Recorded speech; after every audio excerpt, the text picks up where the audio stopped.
श्राद्ध पक्ष का अर्थ है श्रद्धा से कुछ दिया जाए। पितृपक्ष में श्राद्ध करने से पितृ वर्ष भर प्रसन्न बने रहते हैं। प्रत्येक अमावस्या पितरों की पुण्यतिथि होती है। श्राद्ध के लिए सबसे पवित्र स्थान गया तीर्थ माना गया है और माता के श्राद्ध के लिए काठियावाड़ सिद्धपुर स्थान पवित्र स्थान है। अश्विन कृष्ण अमावस्या को पितृ विसर्जनी अमावस्या भी कहते हैं। कभी कभी हमारे साथ ऐसी अनहोनी होते होते रह जाती है या हम उससे बच जाते हैं। ऐसा लगता है मानो कोई अदृश्य शक्ति हमको बचा ले गई, तो वह अदृश्य शक्ति कोई और नहीं, हमारे पितृ ही होते हैं। इसलिए हमारे ऋषि मुनियों ने एक विशेष परंपरा बनाई है जो साल में 15 दिन की होती है। कृष्ण पक्ष का जो पखवाड़ा होता है उसे हम पितृपक्ष के रूप में मनाते आ रहे हैं। यह 15 दिन की अवधि पितरों के प्रति श्राद्ध और सम्मान व्यक्त करने की होती है। इस साल यह अवधि 17 सितंबर से शुरू होकर 2 अक्टूबर तक है।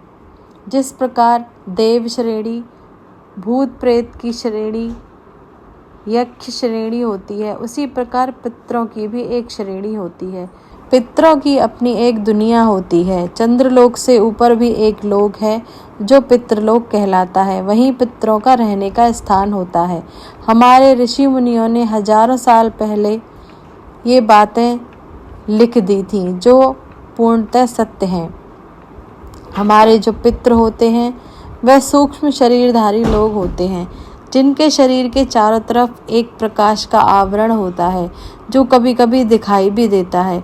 जिस तिथि में मृत व्यक्ति को मुखाग्नि दी जाती है उसी तिथि को हम श्राद्ध के रूप में मनाते हैं।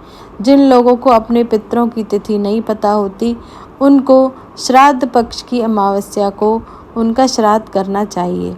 अब बात करते हैं कि हमें अपने पितरों के निमित्त कैसा भोजन अर्पित करना चाहिए। मनुष्य स्वयं जिस अन्न का भोजन करता है उसी अन्न से पितृ और देवता भी तृप्त होते हैं। पकाया हुआ अथवा बिना पकाया हुआ अन्न प्रदान करके पुत्र अपने पितरों को तृप्त करें। शुद्ध आहार, शुद्ध भोजन बनाकर ब्राह्मण को बुलाकर सम्मान सहित दान दक्षिणा देकर भोजन कराना चाहिए। आपके द्वारा दिया गया पितरों के लिए दान और साधना से पितरों को बल मिलता है।